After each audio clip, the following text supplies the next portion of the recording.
안녕하세요. 김성길 목사와 함께하는 예수님 이야기.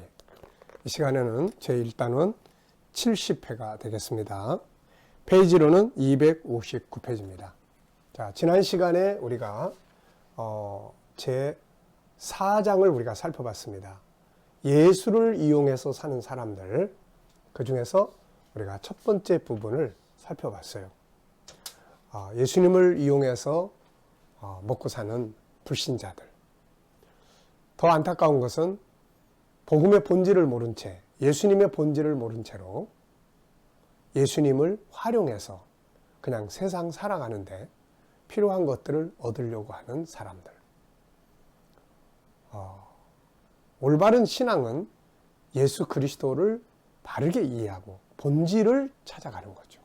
예수님 누군지, 그분은 나에게 어떤 분인지, 내가 그분과 어떤 관계를 가져야 되는지, 이런 것들이 없이 단지 세상 것들만을 위해서 예수님을 따라가고 예수님을 믿고 그러다 보면 어느 땐가는 내게 있는 것, 내가 가진 것들을 손해보면 불이익이 올 때는 예수를 버릴 수 있게 되죠. 그래서 우리가 정말 올바른 믿음은 본질을 바로 알고 그 본질을 믿고 가는 거죠. 예수님의 본질은 뭐예요? 하나님이시며 우리 구세주예요. 죄에서 우리를 구원하시고 하나님의 나라와 영생을 주시는 분이세요. 왜 예수를 따라가요? 영생이 그분에 있기 때문에, 하나님 나라가 그분에 있기 때문에, 내 꿈이 그분 안에서 이루어지니까. 힘들고 어려워도 손해보면서도 왜 그 길을 따라 그분을 믿어요? 네, 이거보다 더 큰 게 그분에게 있으니까요. 이렇게 가야 된단 말이죠. 이렇게 가면 이 땅의 것들도 다 주신다는 이야기죠. 자, 지난 시간에는 예수를 이용해서 먹고 사는 사람들에 대한 이야기를 했고요. 그럼 이 시간에는 이제 두 번째 부분을 살펴보겠습니다. 두 번째 부분. 자, 예수를 이용해서 사는 사람들의 두 번째 부분. 그렇다면은 이제 우리가 어떤 모습으로 주님과의 관계 설정을 해야 되느냐. 네. 예수님은 나에게 은행장이 아니고 구세주의 관계. 예수님이 나에게 주는 건 아이스크림이 아니고 떡이 아니고 영생. 네, 이런 관계가 형성이 돼야 된다는 이야기예요. 자, 그러면은 한번 보도록 하겠습니다. 259페이지. 자, 여기는 이제 번호가 4로 돼 있어요. 요거는 조금 이제 바꿔서 이제 살펴보겠습니다. 두 번째 단락으로 정리를 하겠습니다. 그래서 예수를 소유해라. 그리고 그분을 위해서 살아보라. 나를 위해서가 아니고 그분을 위해서. 그분이 가지고 있는 능력을 소유하지 말고 그분 자체를 소유를 해라. 네. 어떤 사람이 예수님을 막 찾았어요. 그랬더니 예수님께서 나타나셨습니다. 근데 나타나실 때 보따리를 하나 이렇게 딱 들고 나타나시는 거예요. 보따리. 이 사람이 예수님이 나타나니까 너무 반가웠습니다. 그래서 막 쫓아갔는데 이 사람이 막상 예수님은 이 사람을 딱 안으려고 그러는데 이 사람은 예수님을 안는 것이 아니라 옆에 있는 보따리를 탁 끼얹는 거예요. 예수님의 마음이 얼마나 씁쓸하겠습니까? 우리가 그래서는 안 된다는 거죠. 우리는 주님을 사랑하고 주님 자체를 소유해야 된다는 거죠. 그래서 여기서 몇 가지 이야기를 했습니다. 첫째, 예수 없는 예수쟁이가 되지 말고 예수를 소유를 해라.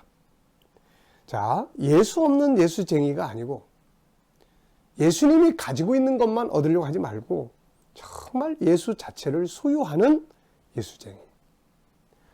그를 따르는 것 때문에 고난을 받고 손해본다 해도 오히려 기뻐하고 감사할 수 있는 진짜 예수쟁이. 그러면 그분이 우리를 진짜 자기 백성이라고 인정하죠. 그분이 인정하면 그때부터는 세상 말로 그냥 문이 쫙 열립니다. 사자굴 속에 들어가도 건드리지 마. 내 거야. 불 속에 들어가도 이거 손대지 마. 내 백성이야. 바닷속에 들어가도 건들지 마. 내 백성이야. 우리가 주님을 선택하고 우리가 주님을 내 안에서 그분이 나의 모든 것이 되면 나는 그분의 모든 것이 되는 거죠. 네. 자, 두 번째는 나를 위한 예수를 만들지 말고 그분을 위한 나를 만들어봐라.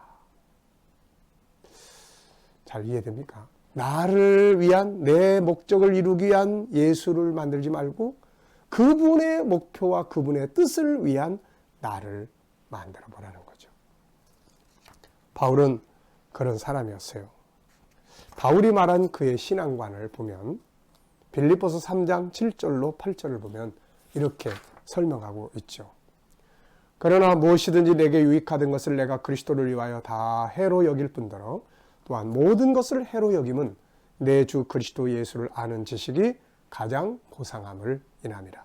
내가 그를 위하여 모든 것을 잃어버리고 배설물로 여김은 그리스도를 얻고, 바울의 목표는 예수님이 가진 보리떡 만드는 능력이 아니라 예수님 자신을 얻고 싶어 했어요.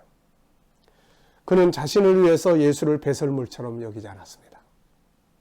자기 이익을 위해서 어떤 때는 예수님을 그냥 쓰레기처럼 버려버릴 때가 있죠. 베드로가 헛된 꿈을 가지고 예수를 이용하려고 따라갈 때는 자기에게 위협이 오니까 예수를 배설물처럼 버려버렸어요. 나 저 사람 몰라요. 저 사람을 알면 내가 저주받을 거예요. 가룟 유다는 자기의 꿈이 이루어질 수 없다는 걸 느끼고 예수를 팔아먹어버려요. 네. 자, 여러분. 근데 바울은 이제 예수님을 알고 난 뒤에 그를 위해서 내게 유익하던 것들을 다 배설물 여겨요. 이걸 이루려고 한 게 아니라 이걸 다 버려버리는 거예요. 그리고 예수 그리스도를 아는 것, 예수 그리스도를 위해서 사는 것, 이것이 가장 위대한, 가장 고상한 지식이고 지혜라고 이야기를 하고 있습니다. 그만큼 예수의 가치를 알고 있었기 때문이죠. 나를 위한 예수를 만들지 말고 그분을 위한 나를 만들어봐라. 네. 그리고 나의 뜻을 이루기 위한 인생관이 아니라 그분의 뜻을 이루기 위한 인생관을 바라봐라. 만들어봐라. 이 속에 나의 모든 것이 다 이루어지게 되는 것이다라는 거죠. 자, 세 번째는, 여기는 다섯 번째라고 되어 있는데 세 번째로 바꾸겠습니다. 세 번째는 예수와 교통하고 만나보라는 거죠. 그분은 멀리 있는 분이 아니다. 그분은 우리를 고아와 같이 버려두지 않으시고 세상 끝날까지 항상 함께 있다고 하겠다고 약속했어요. 엠마오로 내려가던 제자들 옆에 주님이 동행하셨습니다. 안타깝게도 그들은 알지 못했어요. 주님과 대화를 나누면서도 그들은 깨닫지 못합니다. 이런 소경이 되면 안 되죠. 그분은 지금 내 안에, 내 곁에 함께 동행하시고 있습니다. 하늘 보좌에 멀리 계신 그분만 생각하지 말고 내 속에서, 내 곁에서 함께 걷고 계시는, 함께 대화하고 계시는 그분을 생각하라는 말이죠. 바울은 항상 주님을 만납니다. 다메섹에서도 만났고 고린도에서도 만났고 예루살렘에 핍박받고 붙잡혀가지고 폭도들에 의해서 재판받을 때 거기서도 주님을 만났고, 어디서나 우리와 함께 역사하겠다고 약속하신 대로 함께 하시고 있다.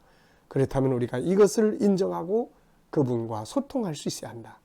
신앙은 이벤트가 아니라 소통입니다. 어떤 상황에서도 어떤 일을 만날 때도 어디에서도 그분과 교통하라. 그리고 그분의 뜻을 물어보라. 저희 KDM에서는 주님 어떻게 할까요? 이 질문을 많이 합니다. 묵상을 통해서. 소통이거든요. 주님 어떻게 할까요? 주님이라면 어떻게 하시겠습니까? 주님이라면 어떻게 하시겠어요? 주님, 이럴 때 필요한 주님의 말씀은 무엇입니까? 주님 어떻게 할까요? 옆에 계시니까 이게 신앙이에요. 그러면 주님은 말씀을 생각나게도 하시고 성령의 영감을 통해서 뭔가를 깨닫게도 하시고 내 영혼 속에 들려주기도 하고 그러는 거죠. 네. 그리고 이제 그분의 조언들을 이렇게 순종해 보면 그 가운데서 일하시는 것을 볼 수가 있습니다. 자, 마지막 하나 더는 그를 배워라 하는 거예요. 그를 배워라. 네. 예수님은 우리에게 구세주일 뿐 아니라 선생이 되시기도 합니다. 제자들은 선생님을 배워야 하는 거죠.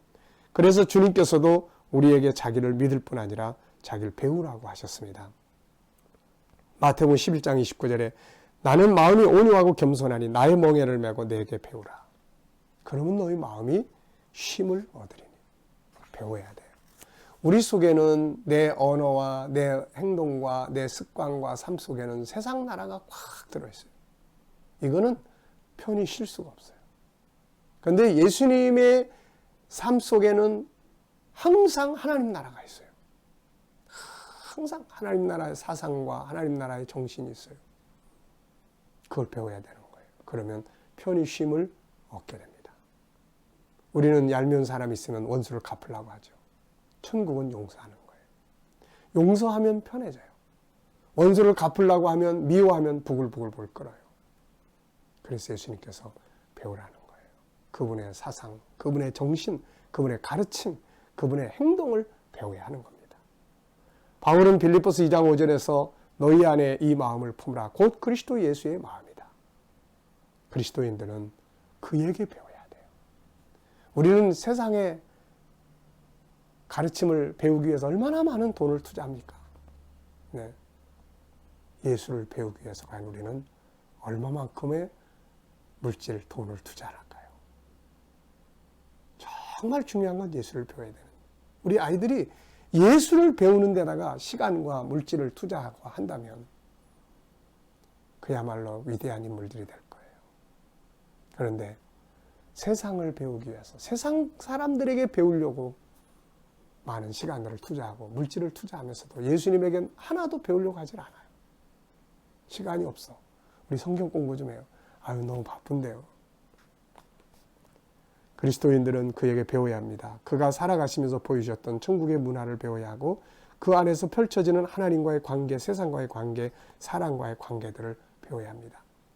그분의 말을 배워야 하고 그분의 생각을 배워야 하고 그분의 인생관을 배워야 하고 인간관계관을 배워야 되고 물질관을 배워야 되고 그분의 발자취를 우리는 배워야 되는 거죠.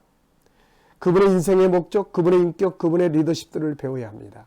그분은 칼과 창으로 세상을 지배하지 않았어요. 그분은 사랑의 법으로 세상을 지배하고 계시는 거죠. 진정한 리더십이 무엇인지를 배워야 합니다.